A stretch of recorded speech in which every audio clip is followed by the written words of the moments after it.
जल जंगल जमीन अपने बीच चिराग पासवान जिंदाबाद, चिराग पासवान जिंदाबाद, चिराग पासवान जिंदाबाद, चिराग पासवान जिंदाबाद। साथियों, आज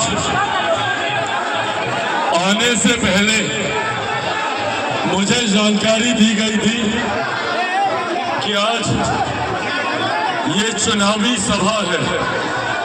मुझे बताया गया था कि मुझे मेरी बहन रागिनी जी के लिए चुनाव प्रचार में आना है, पर आने के बाद पता चला कि ये चुनावी सभा नहीं है, ये तो विजय की सभा है। आप लोगों ने परिणाम पहले घोषित कर दिया। अब बताइए, इस घन सैलाब की आंधी में कोई टिक सकता है क्या? बस साथियों, अब जीत को इतना बड़ा बनाना है कि जीत का संदेश सीधा दिल्ली में मेरे प्रधानमंत्री आदरणीय नरेंद्र मोदी जी के पास है। साथियों, महज कुछ घंटे बाकी रह गए। थोड़ी देर के बाद चुनाव प्रचार थम जाएगा और उसके बाद आगामी 20 तारीख को मतदान है। ये मतदान आपके आने वाले 5 साल का भविष्य तय करेगा। चुनाव बहुत सरल है, एक तरफ विकास है तो दूसरी तरफ विनाश है। आपको विकास और विनाश में से चुनना है। एक तरफ मेरे प्रधानमंत्री जिन्होंने हर जाति हर वर्ग को सम्मान देने का काम किया। आज इतनी भारी संख्या में यहाँ पे महिलाएं मौजूद हैं। महिलाओं के सम्मान के लिए शौचालय बनवाने का काम किया। उज्ज्वला के माध्यम से घर घर में गैस कनेक्शन पहुंचाने का काम किया। इससे पहले जब हम लोग के घर में बीमारी आती थी तो महिलाओं को जेवर, हम लोगों को जमीन गिरवी रखनी पड़ती थी। पर आज प्रधानमंत्री जी की देन है कि आयुष्मान के माध्यम से, भगवान न करे अगर घर पे कोई बीमारी आती है तो 5-5 लाख रुपए का मुफ्त इलाज का प्रावधान हमारे प्रधानमंत्री जी और एनडीए की सरकार ने किया। आज हम लोग गर्व से कहते हैं कि भारत की अर्थव्यवस्था दुनिया की 5वीं सबसे बड़ी अर्थव्यवस्था बनी है। ये देन भी हमारे प्रधानमंत्री आदरणीय नरेंद्र मोदी जी की है। जब देश की अर्थव्यवस्था मजबूत होती है तो राज्यों का राजस्व बढ़ता है। हर जिले में विकास की योजनाओं के लिए ज्यादा राशि आती है। हर गरीब व्यक्ति के हाथ में ज्यादा कमाई आती है।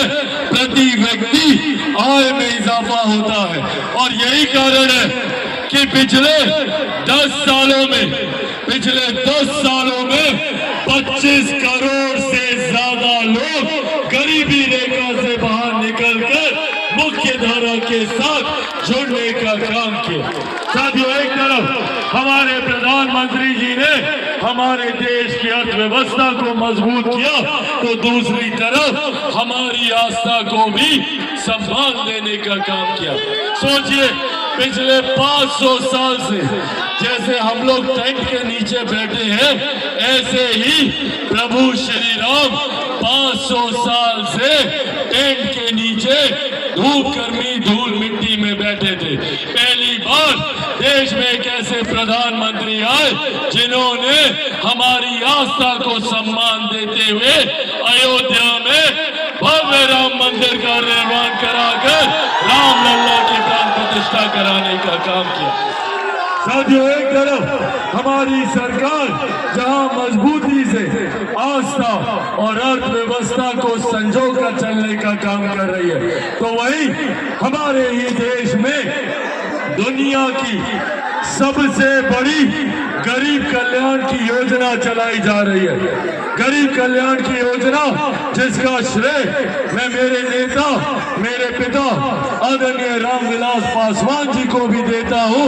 आज उनकी वजह से देश में 80 करोड़ लोगों को मुफ्त में अनाज दिया जा रहा है। ये देन भी हमारे प्रधानमंत्री नरेंद्र मोदी जी की है। साथियों, आज यह आग्रह करने आया हूं कि जो लोग झूठ बोलते हैं, भ्रम फैलाने का काम करते हैं, उनसे हम लोगों को सावधान रहने की जरूरत है। क्या बोलते थे ये कांग्रेस, जेएमएम, राजद के लोग लोकसभा चुनाव में कहते थे अगर प्रधानमंत्री तीसरी बार प्रधानमंत्री बन गए तो आरक्षण समाप्त हो जाएगा, संविधान समाप्त हो जाएगा, लोकतंत्र की हत्या हो जाएगी। पूछिए आज इन लोगों से, 5.5 महीने हो गए, किसका आरक्षण छीना गया, कहां का संविधान खत्म हुआ, कौन सा लोकतंत्र खत्म हुआ।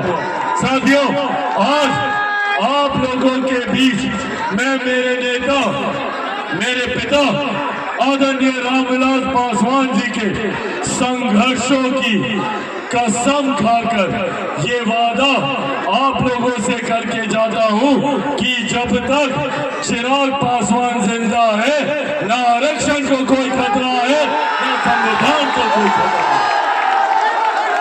पर खतरा है तो इन लोगों से, ये लोग जो हाथ में संविधान की प्रतिलिपि लेकर घूमते हैं। किसने संविधान की हत्या की थी? सन 75 में आपातकाल लगाकर इन लोगों ने संविधान की हत्या करने का काम किया, इन लोगों ने लोकतंत्र की हत्या करने का काम किया।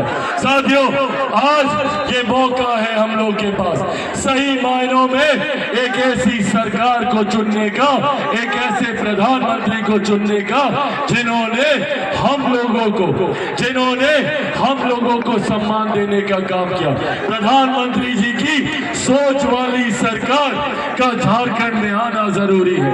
अगर ये सरकार वापस हेमंत सोरेन जी की सरकार आती है तो जैसे पिछले 5 सालों में झारखंड तमाम सुख सुविधाओं के होते हुए झारखंड पिछड़ता गया, आने वाले 5 सालों में भी हम लोगों का वर्तमान, हमारे बच्चों का भविष्य ये लोग बर्बाद कर देंगे।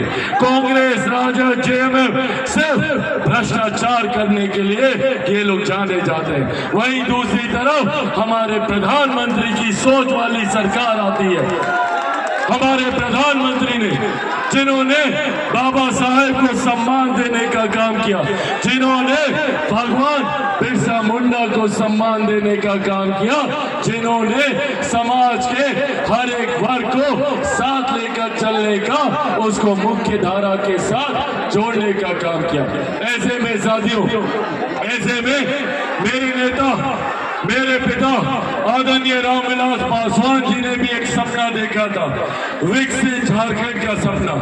उनके इस सपने को पूरा करने के संकल्प के साथ मैं चिराग पासवान आगे निकला हूं। मैं चाहता हूं कि हमारे युवाओं को यहीं पर अच्छी शिक्षा, यहीं पर रोजगार मिले, महिलाओं को सम्मान, बुजुर्गों को अधिकार मिले। पर चिराग पासवान विकसित झारखंड का ये सपना अकेला पूरा नहीं कर सकता। मुझे जरूरत है आप सबके साथ की, आप सबके सहयोग की। साथ दीजिएगा हमारी इन बातों को घर घर तक पहुंचाइएगा। बोलिएगा हमारी बहन रागिनी सिंह जी को यहाँ से भारी मतों से जिताने के लिए, बोलिएगा सबको। ऐसे नहीं, सबको चिराग पासवान बनकर एक एक घर जाना होगा। जाइएगा, दोनों हाथ उठाकर बताइए, बनेंगे चिराग पासवान, बनेंगे चिराग पासवान, बनेंगे चिराग पासवान। साथियों, बस ये आग्रह कीजिएगा जाकर कि अगर मेरी बहन रागिनी जी यहाँ से जीतती है तो ये जीत सिर्फ इनकी जीत नहीं होगी, इनकी जीत से मजबूत मेरे प्रधानमंत्री नरेंद्र मोदी जी की मजबूती होगी। आरजू मजबूत होगा और तो और आप सबका बेटा, आपका भाई चिराग पासवान भी अपनी बहन के जीतने से मजबूत होगा। तो इनकी जीत को सुनिश्चित कराना हम सबकी जिम्मेदारी है। 20 तारीख को वोट देने जाइएगा ना, अकेले जाइएगा, सबको लेकर जाना। गांव में एक एक घर, एक एक बुजुर्ग, महिला, युवा, सबको लेकर जाना। और कितने नंबर पर वोट बटन दबाना सबको पता है? 2 नंबर दिखाइए सब लोग। 2 नंबर, 2 नंबर, 2 नंबर, 2 नंबर। साथियों, ये 2 नंबर विजय का भी निशान है।